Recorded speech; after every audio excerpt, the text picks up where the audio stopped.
Bəli, Ermənistana səfər edən ABŞ nümayəndələri TRIP layihəsini müzakirə ediblər. Görüş zamanı layihənin həyata keçirilməsi ilə bağlı bir sıra razılıq əldə edilib.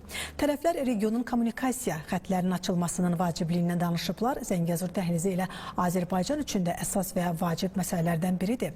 Bu regional layihənin əhəmiyyətini professor, millət vəkili Elman Nəsirovla birlikdə müzakirə edəcəyik. Salam Elman müəllim, xoş gördük sizi. Xoş gördük. Elman müəllim, bildiyiniz kimi artıq ABŞ nümayəndələri görüş keçiriblər. Ermənistan nümayəndələri ilə elə Ermənistanda. Ümumiyyətlə gözləntiləriniz nədir bu layihə ilə bağlı? Bax, elə sujetdə də qeyd olundu ki, Birləşmiş Ştatlar və İsrailin İranla müharibəsi fonunda sanki bu TRIP layihəsinin bir qədər arxa plana keçməsi haqqında belə bədbin mülahisələr geniş yer almışdı. Təbii ki, bu yanaşmaların müəyyən motivləri var idi. Çünki Birləşmiş Ştatlar kimi fövqəladə dövlətin başı məhz İran körfəzindəki proseslərə qatışmışdı. Hörmüz boğazının bağlanması, İranın nüvə proqramı çox ağır, mürəkkəb məsələlərlə məşğul idi və bu fonda belə fikirlər səslənirdi ki, yəqin ki, müəyyən müddətə bu layihənin, TRIP layihəsinin reallaşdırılmasında pauza götürüləcək. Bu fikir geniş yayılmış, müəyyən pauza.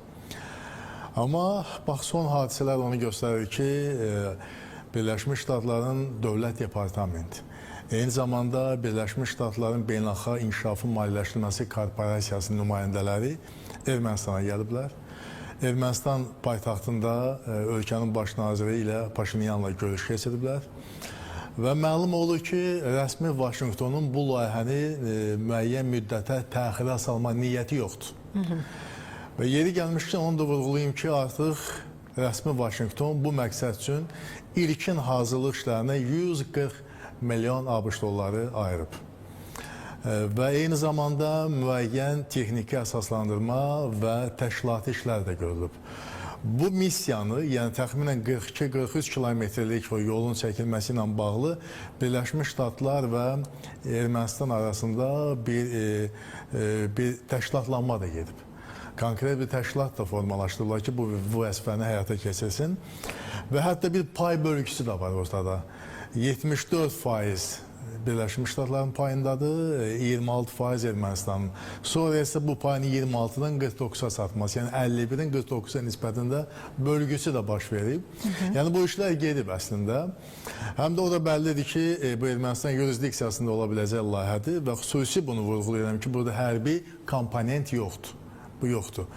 Və söhbət Zəngəzur dəhlizindən gedir. İndi ona TRIP layihəsi deyil, amma söhbət mahiyyətcə Zəngəzur dəhlizindən gedir və Azərbaycan dövləti bu istiqamətdə üzərinə düşən bütün vəzifələr yerinə yetirməkdədir. Artıq bu proses yekunlaşır.